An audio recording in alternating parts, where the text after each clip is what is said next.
Acquired immunodeficiency syndrome यानी कि ads एक ऐसी बीमारी जिसकी वैक्सीन आज तक नहीं बनाई जा सकी और ना ही इसका कोई इलाज संभव है। पिछले साल यानी कि सन 2020 में इस बीमारी की वजह से 37 मिलियन लोग संक्रमित हुए थे और 6,80,000 लोगों की जान चली गई थी। 1980 से लेकर अब तक इस बीमारी की वजह से करीब 36 मिलियन लोग मारे जा चुके हैं। आप समझ सकते हैं कि कितनी खतरनाक बीमारी होगी। सबसे बड़ी बात यह है कि ये बीमारी किसी को भी हो सकती है। तो आज हम इस वीडियो में बताएंगे कि एड्स का इलाज कहाँ तक पहुँचा है। क्या कभी एड्स से मानव जाति को छुटकारा मिल पाएगा? आइए जानते हैं। ये लोगों के मन में इस तरह का एक मिसकंसेप्शन है कि एड्स सिर्फ और सिर्फ असुरक्षित शारीरिक संबंध बनाने से होता है, लेकिन सही मायनों में देखा जाए तो ऐसे बहुत से कारण हैं जिनकी वजह से एड्स के वायरस किसी के भी शरीर में प्रवेश कर सकते हैं। यकीन मानिए, अगर एक बार HIV का वायरस आपके शरीर में पहुंच गया तो फिर इसका इलाज मुमकिन नहीं, क्योंकि HIV का वायरस शरीर में पहुंचने के बाद आपके शरीर के इम्यून सिस्टम को पूरी तरह बर्बाद कर देता है। इस बात को तो आप जानते ही कि जब कभी भी हमारे शरीर में कोई बीमारी जन्म लेती है तो उसे खत्म करने का काम हमारे शरीर में मौजूद व्हाइट ब्लड सेल्स करते हैं। लेकिन जब HIV का वायरस शरीर के अंदर पहुंच जाता है तो यह आपके शरीर के व्हाइट ब्लड सेल्स में मौजूद T सेल्स को पूरी तरह खत्म कर देता है। असल में ये T सेल्स वही होते हैं जो आपके शरीर में मौजूद किसी भी बीमारी से लड़ने में आपकी मदद करते हैं, लेकिन HIV का वायरस इसे हमेशा के लिए समाप्त कर देता है। अब इससे होता यह है कि जब व्यक्ति HIV संक्रमित हो जाता है तो फिर उसका शरीर किसी भी बीमारी से लड़ नहीं पाता, चाहे वो मामूली से मामूली सर्दी जुकाम क्यों ना हो। उस पर किसी भी तरह की दवाई का कोई असर नहीं होता, क्योंकि बीमारियों से लड़ने में दवाइयाँ सिर्फ आपके व्हाइट ब्लड सेल्स में मौजूद T सेल्स को और मजबूत करती है, ताकि शरीर का नेचुरल मैकेनिज्म T सेल्स बीमारियों से लड़ सके। लेकिन जब आपके शरीर में T सेल्स मौजूद ही नहीं होंगे तो आप ही बताइए कि आखिर ये दवाइयाँ काम कैसे करेंगी।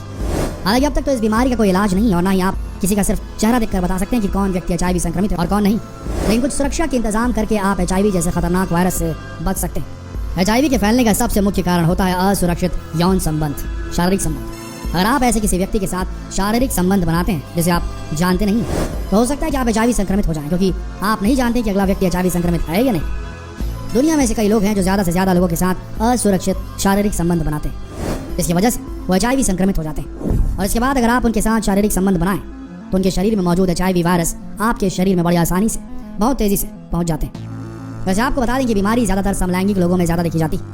वहीं इस बात का भी ध्यान रखिए कि बीमारी आपको किसी सैलून से भी हो सकती है। सही सुना आपने, सैलून से भी। अगर आप ऐसे किसी सैलून में शेविंग बनवाते हैं जहाँ का नाई एक ही ब्लेड का इस्तेमाल कई लोगों पर कर डालता है तो यकीन मानिए HIV का वायरस आप तक भी पहुँच सकता है।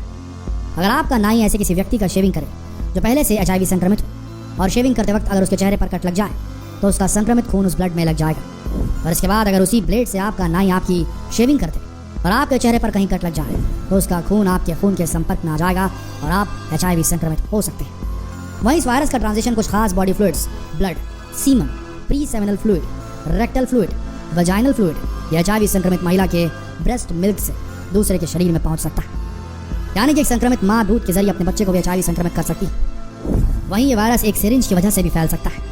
एक ही सिरिंज का इस्तेमाल अगर बार बार किया जाए तो इससे भी व्यक्ति संक्रमित हो सकता है। तो ये हो सकता है कि अगर एक सुई का इस्तेमाल ऐसे व्यक्ति पर किया गया हो जो पहले से ही HIV संक्रमित है और उसके बाद अगर उस सुई का इस्तेमाल किसी स्वस्थ व्यक्ति पर किया जाए तो वो स्वस्थ व्यक्ति HIV संक्रमित हो सकता है।